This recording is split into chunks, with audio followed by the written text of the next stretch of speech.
আসসালামু আলাইকুম সম্মানিত দর্শকবৃন্দ, আজকে আপনাদের সামনে যে ঘাসটি দেখানো হচ্ছে এটি মূলত নতুন জাতের একটি ঘাস। দর্শক দেখেন কি পরিমাণে ঘাস আছে এই ঘাসে। দেখেন দর্শক, এই ঘাসগুলো মূলত অন্যান্য ঘাসের থেকে অনেক বেশি ফলন হয় এবং এই ঘাসগুলো অনেক বেশি দ্রুত বড় হয় এবং এই ঘাসগুলো ভিটামিন প্রোটিনযুক্ত ঘাস। বিশেষ করে 25% মতো বা 25%-এরও বেশি কিন্তু এই ঘাসে প্রোটিন রয়েছে। দর্শক শ্রোতা, এই গাছটিকে তাইওয়ানে কিন্তু জায়ান্ট কিং বলা হয়।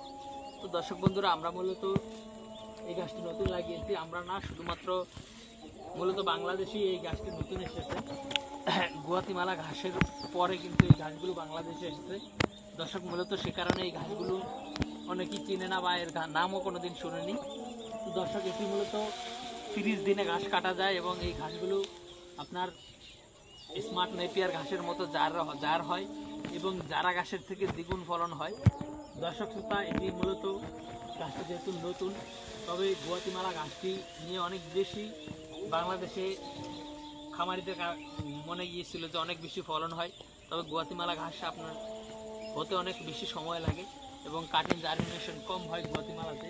সে কারণে মূলত গুয়াতিমালা এখন চাষ অনেকেই কম করছেন। তবে এই তাইওয়ান হাইব্রিডটি যেহেতু গুয়াতিমালা ঘাসের পরে বাংলাদেশে এসেছে, মূলত সে কারণে এটি আর ফলন যেহেতু বেশি এবং প্রোটিনও যেহেতু বেশি এবং দ্রুত যেহেতু ঘাস কাটা যায়, দর্শক সে কারণেই এই তাইওয়ান হাইব্রিড ঘাসটি বর্তমানে চাষ হচ্ছে বাংলাদেশে।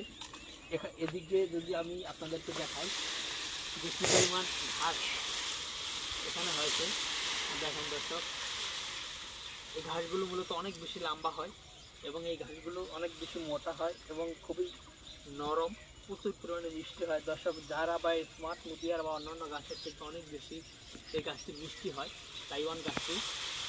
তো দর্শক বন্ধুরা, আপনারা যদি তাইওয়ান হাইব্রিড ঘাস লাগাতে চান তাহলে আমাদের কাছ থেকে এই ঘাসের কাটিং সংগ্রহ করতে পারেন। আমরা সারা বাংলাদেশে কুরিয়ার সার্ভিসের মাধ্যমে এই গাছের কাটিংগুলো কিন্তু ডেলিভারি দিয়ে থাকি। তো দর্শক শ্রোতা, আমাদের কাছে বর্তমানে সব ধরনের ঘাসের কাটিং রয়েছে, চাইলে আপনি যে কোনো ঘাসের কাটিং সংগ্রহ করতে পারেন।